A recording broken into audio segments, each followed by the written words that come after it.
Estás viendo la versión para YouTube de Sí, el podcast de Somos Innovación. Acompáñanos a explorar cómo a través de soluciones innovadoras los latinoamericanos vamos a mejorar nuestras vidas. El futuro llama.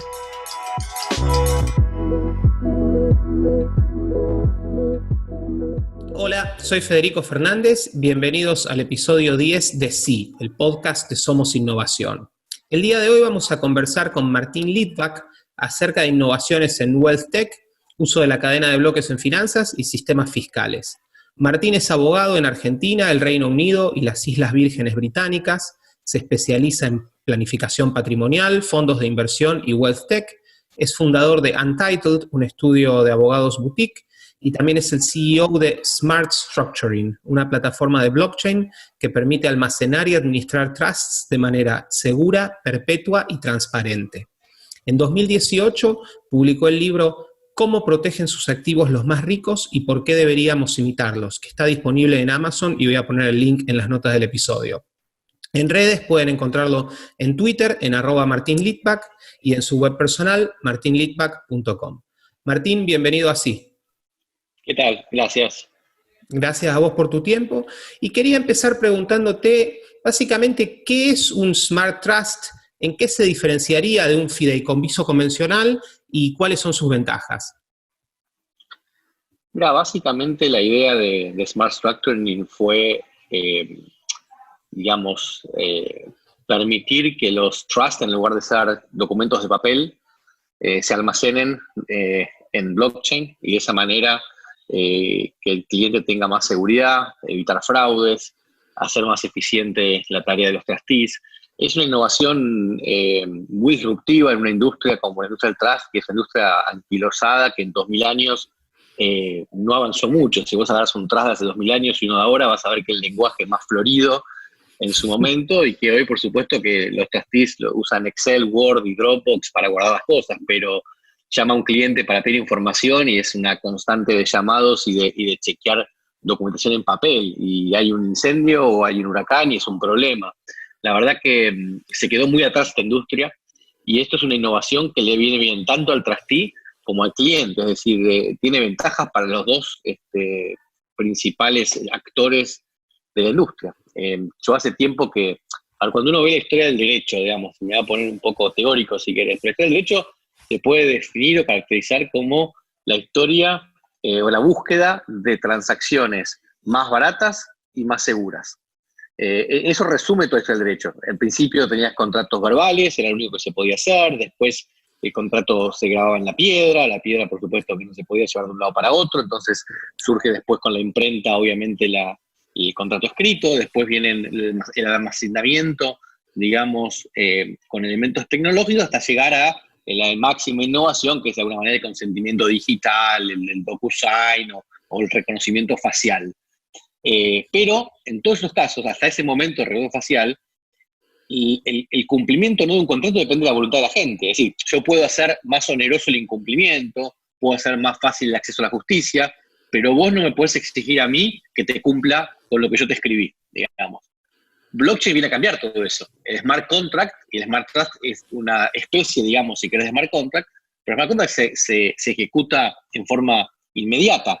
Entonces eso evita el incumplimiento, ahorra costos en notario, ahorra costos judiciales. Ahora, nosotros acá tenemos, digamos, si querés, tres etapas distintas. Una es el trust de papel, como está hoy. Otra va a ser el trust en blockchain que funcione automáticamente. Y en el medio tenemos un mix, que es lo que propone Smart Structuring, porque hasta que el sistema bancario no se, de alguna manera, integre 100% el blockchain, por supuesto yo no puedo hacer transacciones automáticas. ¿Cómo sería un Smart Trust funcionando con la banca privada ya integrada? Bueno, sería, por ejemplo, un ejemplo sería, yo hago un trust y digo, bueno, cuando mi hija se case, se le dan $100.000 de regalo, y alguien presenta un certificado de casamiento en blockchain, que ya muchos registros civiles de hecho lo están haciendo, y automáticamente el banco dispara esa transacción sin tener que pasar por el trustee. Entonces da mucha confianza al que armó el trust, porque no está confiando en un trustee, está confiando en un sistema que es mucho más sólido.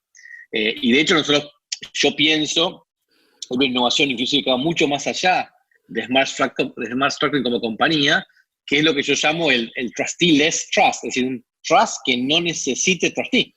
Esto que estoy planteando, en definitiva, no necesita un trustee. Apenas hay alguna jurisdicción que haga un cambio legislativo y diga que se considera trust tanto a una estructura que contemple un trustee como una estructura basada en blockchain que permita la administración independiente de un patrimonio, ahí te es un trust sin trustee, que sería la innovación más grande de la industria en 2000 años.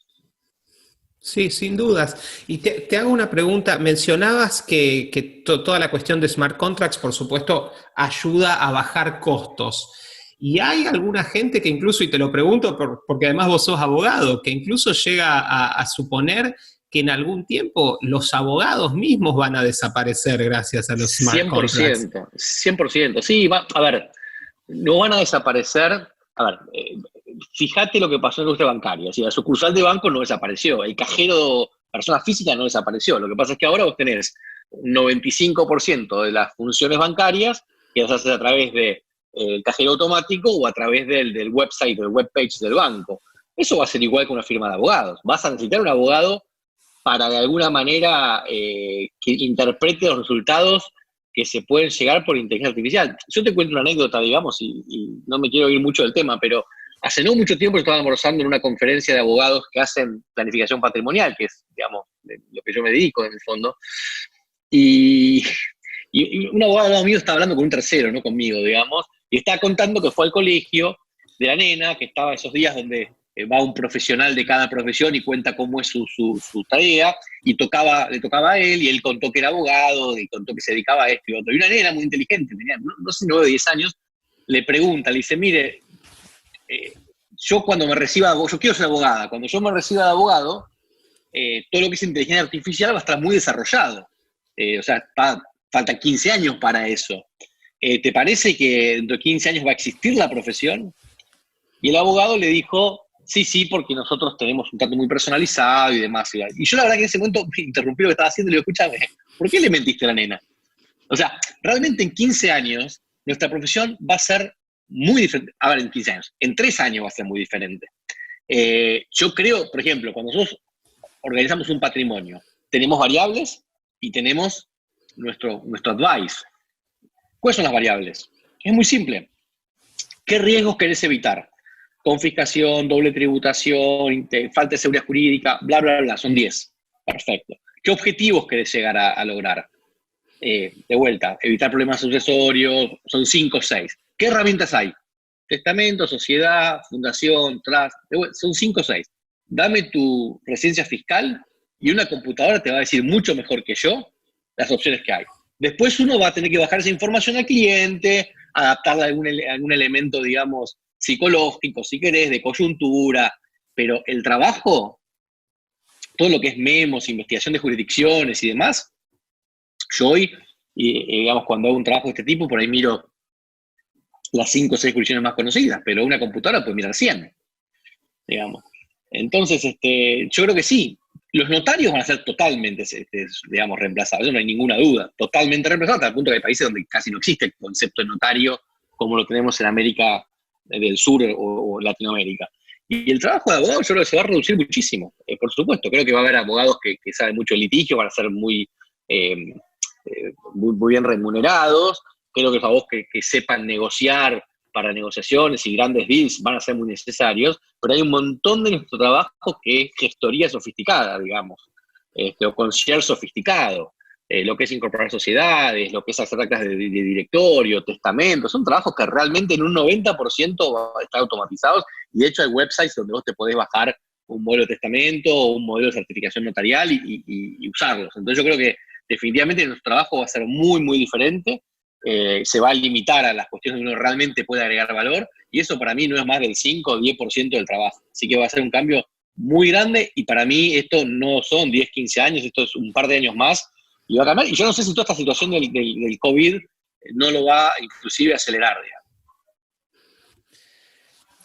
Te hago una consulta. Mencionabas el tema de los bancos, que sería otra pata de esta cuestión, de esta mesa que estamos armando. ¿Los ves adoptando blockchain? ¿Cómo los ves respecto de esta tecnología? Sí. En los últimos 3 años ha habido un cambio sustanciales, digamos. tanto a nivel de bancos centrales europeos como a nivel de Estados Unidos se está mirando con buenos ojos blockchain. Hay un poco más de miradas sospechosas sobre lo que son criptomonedas, que como vos sabés son una de las aplicaciones del blockchain, pero no es el blockchain. Pero inclusive criptomonedas hoy por hoy, hace 3, 4 años cuando nosotros viajábamos contando el proyecto, había bancos grandes que te decían, no, nosotros criptomonedas no tocamos, o sea, no podemos ni hablar con el cliente de criptomonedas. Y hoy lo tienen como un activo más, con todos los caveats necesarios y por ahí no activamente tradeando, pero sí lo tienen en los portafolios, lo reflejan en los estados de cuenta. Ha cambiado muchísimo y creo que va a seguir cambiando, digamos. Y respecto, en el mundo FinTech, WealthTech, ¿cuáles son 2, 3 innovaciones que a vos te parece que en los próximos años se van a volver súper relevantes y quizás se masivicen? Mira, yo creo que la principal innovación es la posibilidad de hacer transferencias bancarias sin pasar por el sistema SWIFT, digamos, que hoy tiene el monopolio absoluto en el mundo, digamos. Eso es una innovación maravillosa, digamos. La otra, creo que la nuestra es muy interesante para lo que es el high-end, digamos, o sea, es una innovación que realmente creemos que va a cambiar la vida a todos los que son high net worth, ultra high net worth, todo lo que es banca privada, e inclusive las empresas fiduciarias, que es un cambio realmente muy relevante. Y después todo el tema de lo que son aplicaciones. Hoy por hoy ha cambiado muchísimo la experiencia de usuarios con bancos, o sea, todo lo que es transferencias vía, no sé, Zelle o Venmo, digamos, la experiencia de hoy de los usuarios con los bancos es muy diferente, los medios de pago son muy diferentes, hay muchos cambios, la gente, hoy PayPal es un medio de pago, digamos, tan o más importante que una cuenta bancaria. Y el desafío siempre pasa por el tema del lavado de dinero y control y conocimiento de los clientes, digamos. Obviamente hay mucho más rigor sobre entidades bancarias que sobre entidades fintech y eso es un gap que en algún momento se va a ir cerrando. Pero hay mucha innovación, la verdad que es un mundo súper atractivo, digamos, el de fintech y wealthtech y, digamos, todas estas cuestiones. ¿Cuál es tu opinión sobre Bitcoin y las criptomonedas en general? Mira, yo creo que después de estar, digamos, en el mercado hace, no sé, 10, 12 años en el caso de Bitcoin, no se las puede ignorar, digamos. Evidentemente tienen un valor. O sea, hoy discutir si tienen un valor me parece bastante pobre, digamos. Y creo que es de fanáticos decir que va a haber 0, como es de fanáticos decir que va a haber $1 millón en 2020. Pero creo que hay un valor ahí. Creo que es una inversión. Yo en lo personal tengo criptomonedas, no las compré en 2009 ni 2010, tampoco en 2017, y yo lo veo como algo de long term, digamos. O sea, esto es como que me preguntes qué le ves a Amazon en el año 99, y bueno, no sé qué va a pasar con Yahoo o con Amazon o como AOL, invertís en 10, en 15 y por ahí subsisten 5, entonces no sé cuáles van a subsistir. Pero de vuelta, creo que este tipo de situación como la que estamos viviendo, de encierro, no podía sucursal bancaria, hace que la gente empiece a pensar en otros métodos para reserva de valor. Es decir, ¿qué pasaría si hay otra pandemia el año que viene o otra situación que me tiene 50 días en mi casa? ¿Cómo hago para proteger mi activo, para no tener que ir al banco para hacer pagos? Para que no se rompa la cadena de pagos como se rompió en casi todo el mundo con esto, con algo tan simple como no puedes salir de tu casa, está todo el mundo en riesgo de quiebra, digamos. En cambio, si el sistema fuera más sólido a nivel online, a nivel criptomonedas y demás, se podría evitar eso. ¿Y las ves como una herramienta también, además de quizás protección de valor, protección de la privacidad? 100%. Creo que en algún momento los van a empezar a atacar por ese lado. Hoy por hoy son más bien comentarios discriminatorios o denigrantes como los vemos nosotros con las offshore todo el tiempo. Pero no hay un ataque hacia las criptomonedas, creo que en algún momento lo va a empezar a ver. Pero sí, yo creo que hay activos que no son las criptomonedas, por ejemplo, autos de colección, obras de arte, joyas. Hay un montón de activos que permiten tener riqueza de una manera privada. Y la privacidad de las personas cada vez vale más. Yo creo que en el futuro, realmente la privacidad, con tanta invasión, con tantas redes sociales y demás, es uno de los aspectos a cuidar en un patrimonio, los aspectos que más valen de un patrimonio. Y hablando de ataques a la privacidad y a la riqueza, la OCDE, que sé que es una institución que no valorás demasiado, yo tampoco, Eso, bueno, de hace unos, ya desde los 90 está en esta cruzada contra lo que ellos consideran competencia fiscal dañina, y por supuesto están a favor de la armonización fiscal, algo que además, por ejemplo, en la Unión Europea se viene muy fuerte y es un tema que siempre agitan. ¿Cuál es tu opinión al respecto y por qué la competencia fiscal sería un valor? ¿Por qué es importante? Ya, estamos en un horario de protección al menor, con lo cual hay ciertas cosas que voy a obviar.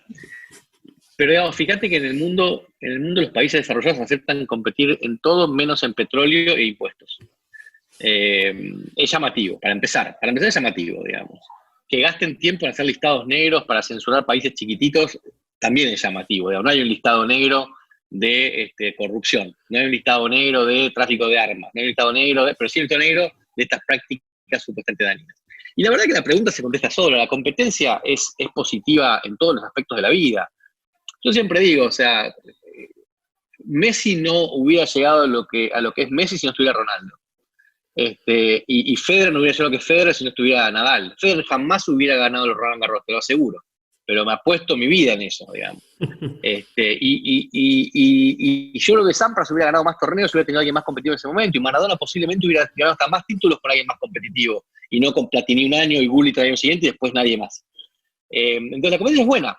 Y en este caso, beneficia al contribuyente, al pagador de impuestos. Y ahí es el problema, porque en realidad quienes controlan la OCDE son los países, o sea, los que recaudan, y por eso su interés es recaudar cada vez más, y por eso su interés es destruir la competencia. Es así de simple, digamos. En cambio, de otro extremo, el pagador de impuestos lo que quiere es que haya competencia para que bajen los precios, que en este caso serían los impuestos.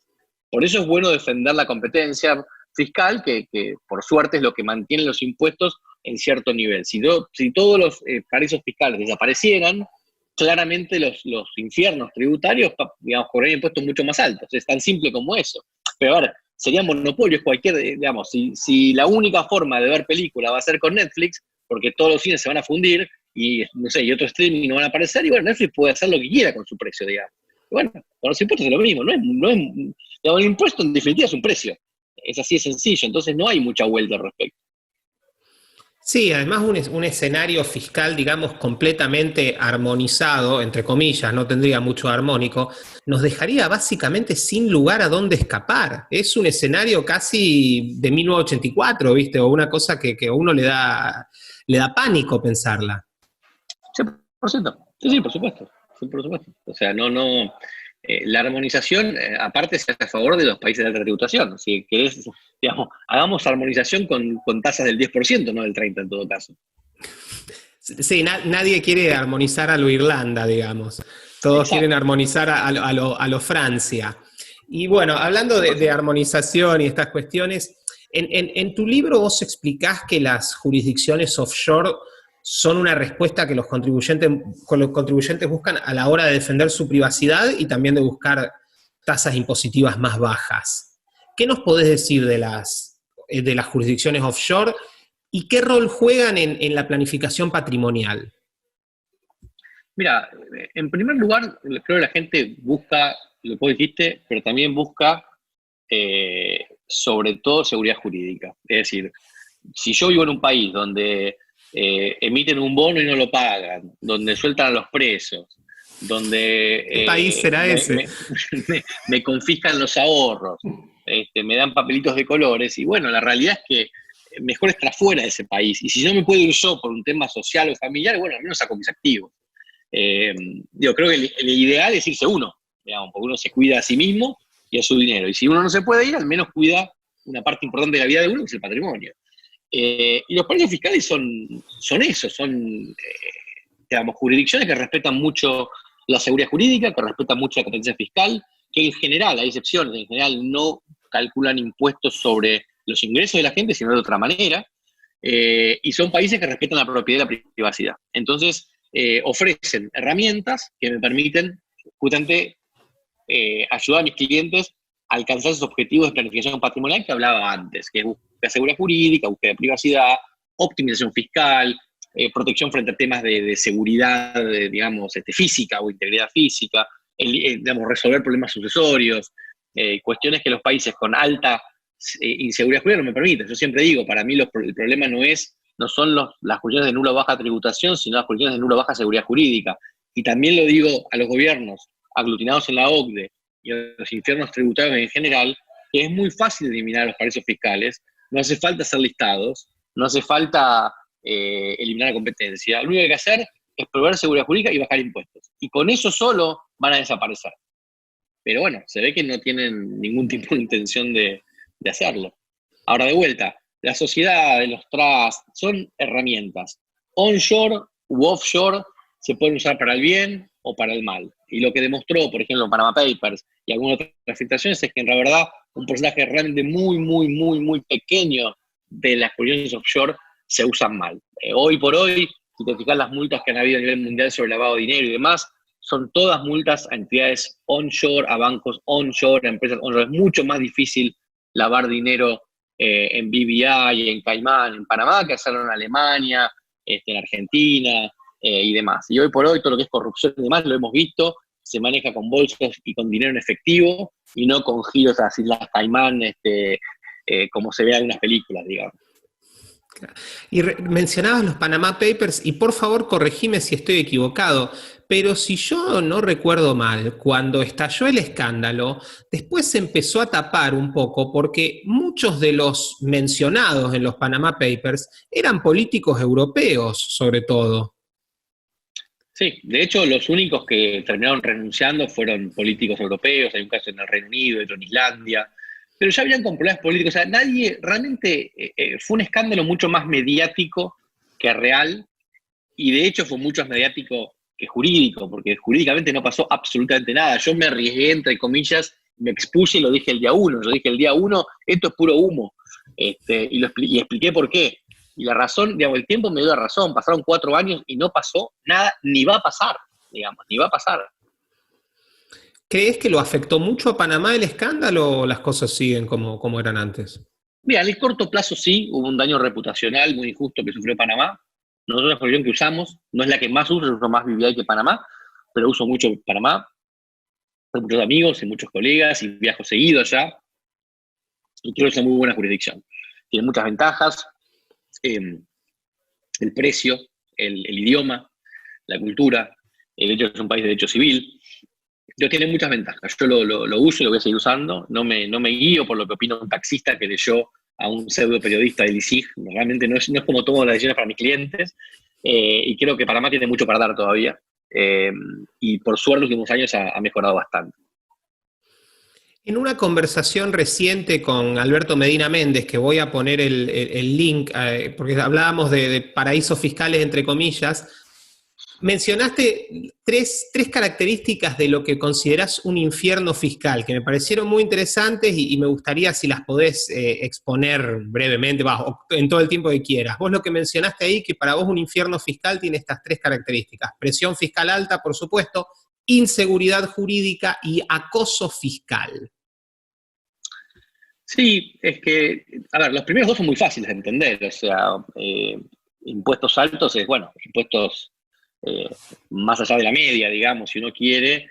En el caso de muchos países latinoamericanos tenemos además una cantidad tan grande de impuestos que se superponen o que se tocan, que la verdad es que es muy difícil saber cuánto pagas de impuestos en total. O sea, en Estados Unidos, cuando a mí me preguntan cuánto pago de impuestos, yo me fijo en mi declaración, calculo cuánto pagué por sobre lo que gané, digamos, le agrego a eso el impuesto a la propiedad que pago anualmente y digo, mira, yo más o menos este año pagué 22.3% de mi ganancia en impuestos, punto. No es tan complicado. Ahora le preguntás a un argentino y la verdad no tiene idea. O sea, yo te puedo decir que es un 60-70%, pero ¿cuánto es exactamente? La gente no tiene idea. Y justamente no tiene idea del propósito, digamos, porque te dijeran que tu impuesto, si vos te resumieran todos los impuestos en uno y te dijeran, mira, de vos de cada 100 pesos que ganaste vamos a cobrar 70, ahí sí haces una rebelión fiscal en 2 días. Pero como no lo saben y están tan digamos, disfrazados los impuestos, eso de alguna manera enlentece o demora la rebelión, digamos. El segundo tema, que la falta de seguridad jurídica, también es fácil. Es básicamente un país que no cumple con las reglas. No solamente defaultea, no solamente confisca. Eso lo sabemos, digamos. Y también en Latinoamérica hay muchos ejemplos. No es Argentina el único. Tampoco es Venezuela el único. Tenés países hoy como México que están con serios problemas Tenés países en la América Central también que están con serios problemas, entonces no son los únicos. Y pensá que en Latinoamérica, antes del coronavirus, estábamos pasando por una etapa de mucha, dificultades políticas. Estábamos con Perú sin parlamento, con Bolivia con una presidencia interina, con Chile con revueltas populares y un presidente con un 7% de imagen positiva, Argentina pasando de un gobierno, digamos, sin ningún signo de nada, o sea, un gobierno apático a un gobierno populista, digamos. O sea que había muchos problemas que van a resurgir cuando se termine la pandemia, porque esto no se terminó y no se resolvió. Todo eso hace a la inseguridad jurídica, digamos. Y el tema más difícil de explicar quizás es lo del acoso impositivo. Y esto tiene que ver justamente con, por ejemplo, el hecho de tener 20 vencimientos por mes en el caso de una pyme. Tener que gastar horas de horas con los contadores para estar haciendo todas las declaraciones, que se podía hacer una vez por mes o una vez por año. Todo el tema de anticipos de ganancias, todo el tema de la prensa y cómo se maneja, y AFIP va a perseguir a este, y la SUNAT va a perseguir al otro, dependiendo de los países, y Receta Federal. O sea, todas las noticias en los diarios, todas las campañas de prensa que aparecen, el cambio, digamos, eso es lo que genera el acoso, digamos. No solamente te voy a poner un impuesto alto, sino que además vas a tener que lidiar con impuestos todos los días de tu vida, digamos. Y eso es el acoso, en definitiva. Antes de volver al tema de impuestos, te quiero hacer un par de preguntas más. Mencionaste a Chile y me atrevo a preguntarte tu opinión personal. ¿Qué te parece? Chile era la estrella de América Latina, un país que estaba en vías de desarrollo, si no prácticamente desarrollado, con un sistema de pensiones que, a diferencia del resto de todo el mundo, no estaba yendo a la quiebra. Al contrario, tiene un superávit gigantesco. ¿Qué te parece que está pasando en Chile? Yo creo que en Chile fue un problema, te diría, para mí hubo dos problemas. Uno es una infiltración de gente de Venezuela, tanto físicamente como a través de granjas de celulares, fake news y demás. Está comprobado, digamos, no es un invento ni mucho menos. Y el segundo tema es la falta de liderazgo de Piñera, digamos. O sea, fue una crisis que realmente se creó él mismo porque reaccionó tardísimo y mal. Y creo que una falta de liderazgo político terrible. Con otro liderazgo político se hubiera votado muy fácil. La cuestión de mejorar un poquito algunas cuestiones y listo, porque Chile tenía de sobra para poder mejorar un poco más, poner un poquito más de gasto social si querés, y sin pasar. Y hoy la verdad que Chile se dio cuenta, bueno, hoy no, en octubre del año pasado Chile se dio cuenta que no es Suiza, digamos, que no es Estados Unidos, que en todo caso es un país latinoamericano mucho más desarrollado que el resto, pero latinoamericano. Y eso cambió mucho la forma en que los chilenos manejan sus portafolios de inversión y sus estructuras familiares. Antes era muchísimo de inversión en Chile y prácticamente sin estructuras internacionales. Inclusive había muchos clientes grandes chilenos que tenían sus cuentas a nombre de la sociedad chilena sin darse cuenta que le agregaban al riesgo de Estados Unidos el riesgo chileno. Era algo impensable. Imagínate en Argentina, o en Bolivia, o en Ecuador, o en Venezuela, eso es impensable. Y además tenían 80% de la cartera en Chile y un 20% afuera. Hoy por hoy, que ya que se invirtió, que uno puede pensar que una cartera hoy de una empresa grande chilena, un 60% está invertido en cosas de afuera, y desde ya que ya tienen sociedades, trusts, fundaciones o algo más sofisticado que la sociedad chilena siendo holding de otras compañías, digamos. Es un cambio que creo que el daño que le va a causar a Chile se va a ver en los próximos años. Y hay que ver ahora qué pasa con la Constitución, a ver, va a ser una Constitución de izquierda, porque es lo que va a pasar. El tema es ver cuán izquierdosa va a ser, digamos.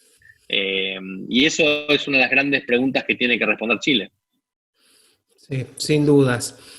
Volviendo al tema de los impuestos, mencionabas cuestiones vinculadas a la transparencia, y yo soy un gran defensor y casi un enamorado del sistema que hay en Estonia, que es entre flat tax y sumado a e-government, que baja los costos y agiliza todo de una manera increíble. ¿Qué visión tenés al respecto? Bueno, yo siempre digo que para mí mi modelo impositivo son los países bálticos, digamos, no es solamente Estonia. Es Georgia, es Lituania, es Latvia. Son países, como vos decís, que combinan flat tax con un número muy chico de impuestos, baja presión tributaria y mucha transparencia. Manejo eficiente de la cosa pública para mí el modelo no es ni Irlanda ni los países, digamos, Suecia, Noruega y demás, los países que todo el mundo habla de maravilla, para mí son modelos que están agotados.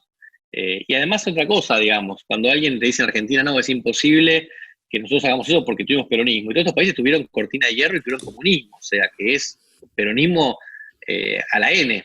Entonces, son países que te muestran que se puede salir. Yo estuve reunido con el embajador de Georgia en Washington el año pasado, creo que hace 2 años. Tuve una charla como 2 años, de 2 horas, porque justamente les estábamos mostrando el proyecto de blockchain y demás, que les encantó. Ellos tienen un montón de blockchain en la administración pública.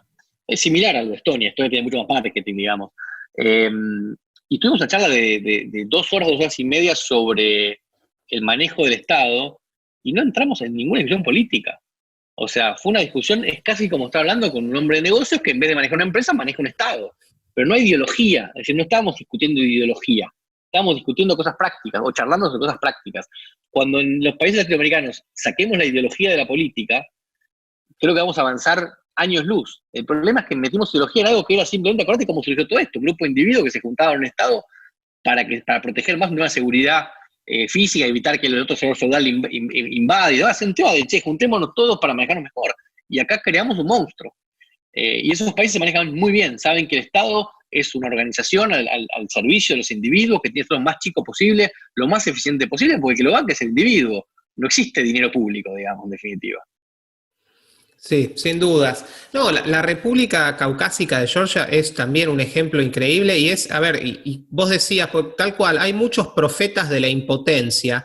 Georgia no solo es el lugar natal de Stalin, o sea, fíjate que ese es peor que Perón, además era considerado el país más corrupto de la Unión Soviética. Y hoy son uno de los países más transparentes después de haber hecho reformas alucinantes como echar a todos los policías en un momento. Así que... Y va a seguir creciendo porque está en la buena senda. Sí, totalmente. Te quería preguntar rápido, dijiste Irlanda para vos no es un modelo, ¿por qué? A ver, yo creo que es Irlanda creo que es un modelo en cuanto a cómo pasó de un país con impuestos muy altos a un país muy competitivo, digamos. Y nosotros, de hecho, usamos Irlanda en varias estructuraciones, sobre todo corporativas. Vos sabés que hay muchas empresas norteamericanas que están en Irlanda, y a nivel corporativo es uno de los sistemas tributarios de menos presión fiscal. Está en permanente pelea con la Unión Europea, tiene las presiones del caso. Irlanda trata de mostrarse como algo que no es decir, no se muestra como un paraíso fiscal cuando sí lo es. A mí ese tipo de cuestiones no me gusta, el doble mensaje, lo critico mucho en Uruguay también en su momento. Y además, me parece que el Estado, digamos, de los países bálticos es mucho más moderno y tenemos más similitudes con Latinoamérica por este tema del comunismo y demás, y de dónde venimos y qué hay que sobrepasar. Irlanda no tuvo ese tema, digamos. Irlanda tuvo que pasar, sí, gobiernos corruptos, hay un tema religioso por ahí, muchos errores en aumentar impuestos para que resolver la crisis, hasta que se dieron cuenta que era bajándolos, y es uno de los ejemplos más lindos de la curva de Laffer, sin ninguna duda. Creo que las reformas de Irlanda en la década del 80-90 fueron muy positivas. En este momento yo tengo que elegir y no es una crítica a Irlanda decir que no es un modelo, pero si yo tengo que un modelo ahora, creo que los países bálticos son un mejor modelo hacia donde tenemos que mirar, digamos. Y viajando ahora de Europa a América Latina, ¿cuáles te parece que son los infiernos fiscales en nuestra región? Mira, para empezar tenés países con impuestos muy altos.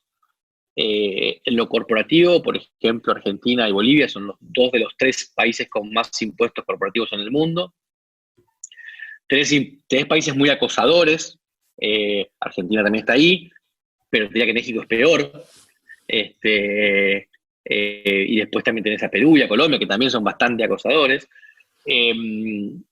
Y yo te diría que como infiernos tributarios son un poco esos.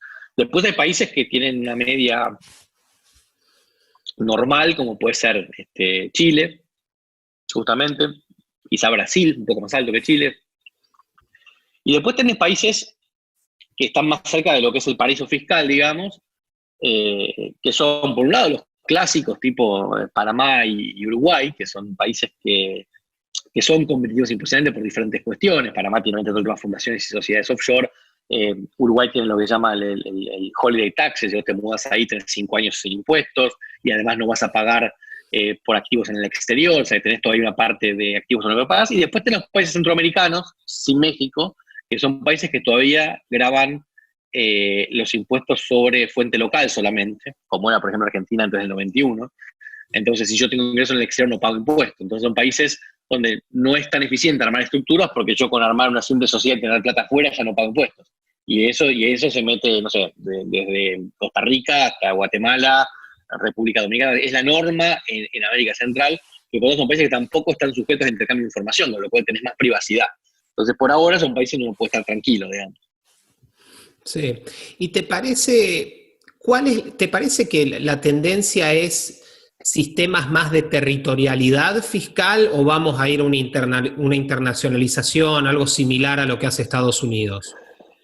Mira, en los últimos años no han habido muchos cambios de países saltando de un sistema al otro. El que tiene fuente local, en general usa fuente local, el que tiene fuente global, en general usa fuente global. No han habido grandes discusiones. Uruguay fue el último que pasó de fuente exclusivamente local a un mix, digamos. Hoy por hoy es muy difícil ver lo que va a pasar, porque el mundo iba, vos lo mencionaste antes, el mundo iba hacia una armonización impositiva hasta que vino Trump con su reforma de 2017. Eso rompió el tablero, hay muchos países que empezaron a bajar impuestos a partir de ese momento, se reactivó la competencia fiscal, la imagen de los países fiscales, por otro lado, empezó a subir, porque no soy el único boludo que anda hablando de esto, hay otros boludos más dando vueltas por ahí. Y hoy por hoy, con el tema además del COVID y demás, la verdad es que es muy difícil predecir qué es lo que va a pasar. Yo sí creo que esta crisis va a dejar estados más grandes, y los estados más grandes requieren más impuestos. Entonces, si bien ahora 3 de cada 4 países de la OCDE bajaron impuestos y la gran mayoría postergó vencimientos, yo creo que apenas que esto termine va a haber aumentos de impuestos en todos lados, y vamos a necesitar los paraísos fiscales más fuertes que nunca para poder ofrecer alternativas. ¿Ves escenarios en Argentina y en otros países de impuestos a la riqueza, impuestos patrióticos, ese tipo de cosas? Hay muchos rumores. En el caso de Argentina están manejando un proyecto extremadamente inconstitucional, lo cual no es obstáculo en Argentina, pero bueno, no hay, digamos, hay que decirlo de cualquier manera. Pero tenés otros países, o sea, hubo rumores en Brasil, hubo rumores en Perú, hay pedidos de la oposición de Uruguay. Yo creo que va a haber definitivamente una tendencia a tener por impuestos más altos, con la excusa de que van a ser extraordinarios por la situación, o patrióticos, como dijiste vos, usando palabras como solidaridad y demás que no tienen nada que ver con impuestos. Yo siempre digo, el impuesto es una ley, es como dar, el impuesto hay que pagarlo, porque yo nunca apoyo la rebelión fiscal, pese a que la gente por ahí tendría que pensar que sí, pero yo digo, justamente la ley hay que cumplirla, yo nunca iría en contra de la ley o de la seguridad jurídica, pero la ley es la ley, no hay que ponerle un contenido ético. O sea, pasar un semáforo rojo está mal porque es ilegal, no porque es más ético, menos ético, más justo, menos justo, más equitativo, menos equitativo. Y con los impuestos hay que ser igual, hay que dejar de sacar todos esos términos de impuestos equitativo, impuestos justo, el impuesto tiene que ser razonable para bancar los gastos básicos del Estado, nada más que eso. Entonces, hay que eliminar palabras de vuelta, como solidaridad, contribución, equidad, justicia, no tienen nada que ver ninguno de esos términos con el tema de impuestos. Y para ir cerrando, ¿ves que con escenarios fiscales complicados como los que mencionabas, Argentina, Bolivia, sumado, digamos, el caso de Argentina ya la economía venía a los tumbos y el coronavirus probablemente le dé un empujón final hacia el abismo?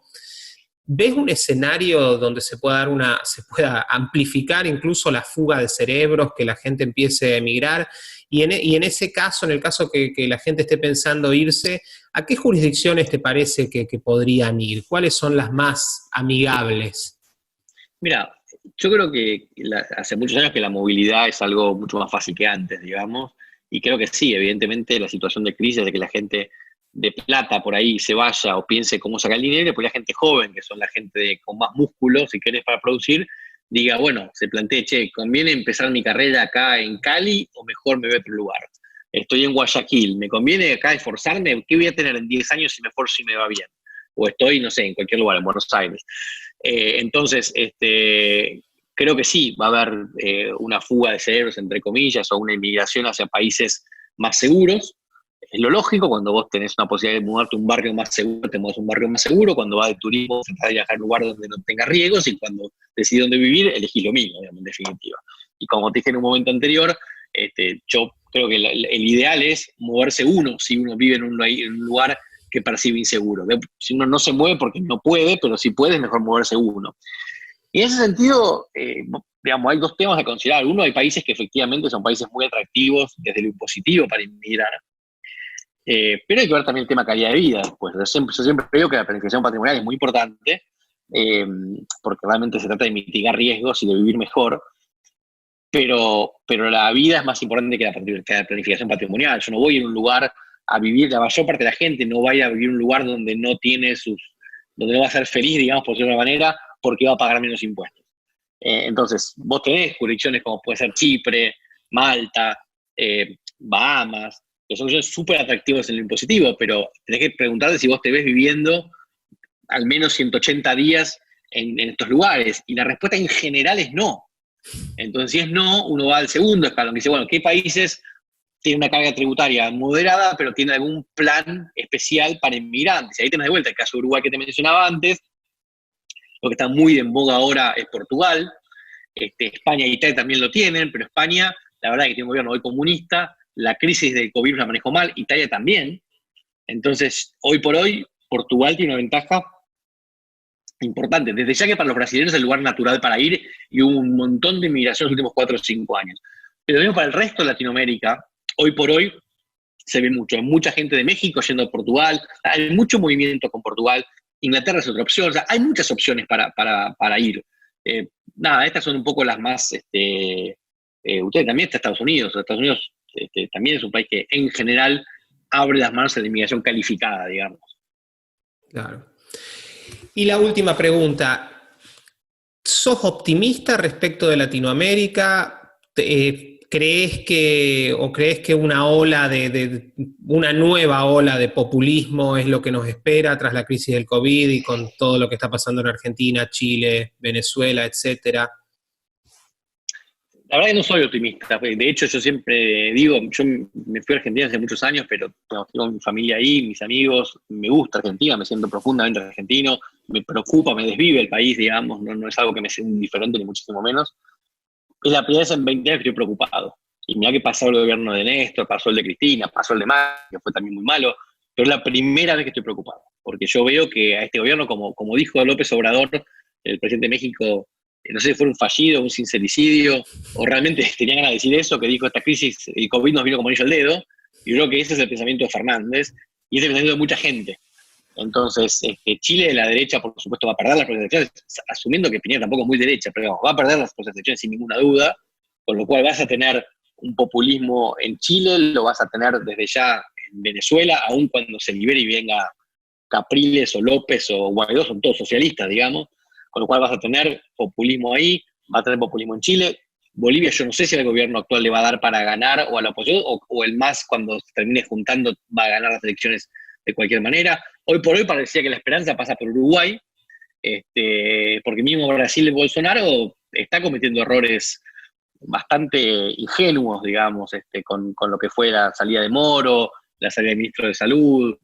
Hoy por hoy, a este momento que estamos hablando, Brasil tiene 11.000 y pico Latinoamérica tiene 11.000 y pico muertes por COVID, la mitad o más de la mitad en Brasil, y es un país complejo Brasil. Entonces yo no le veo mucho futuro en el corto plazo, lo cual no significa, como vos dijiste hace un rato, que esto sea un golpe final para empezar una recuperación. Ojalá, esa es la esperanza, digamos, porque que los próximos 2 o 3 van a ser malos, no hay ninguna duda. Bueno, Martín, muchísimas gracias por tu tiempo, fue un placer tenerte y ojalá podamos repetir en otra oportunidad. Cuando quieras, estoy a las órdenes, gracias a vos, te mando un gran abrazo y cualquier cosa me llamas, ningún problema. Un placer y bueno, todos los que nos escucharon a través del podcast o nos vieron por YouTube, los esperamos en el próximo episodio de Sí, el podcast de Somos Innovación.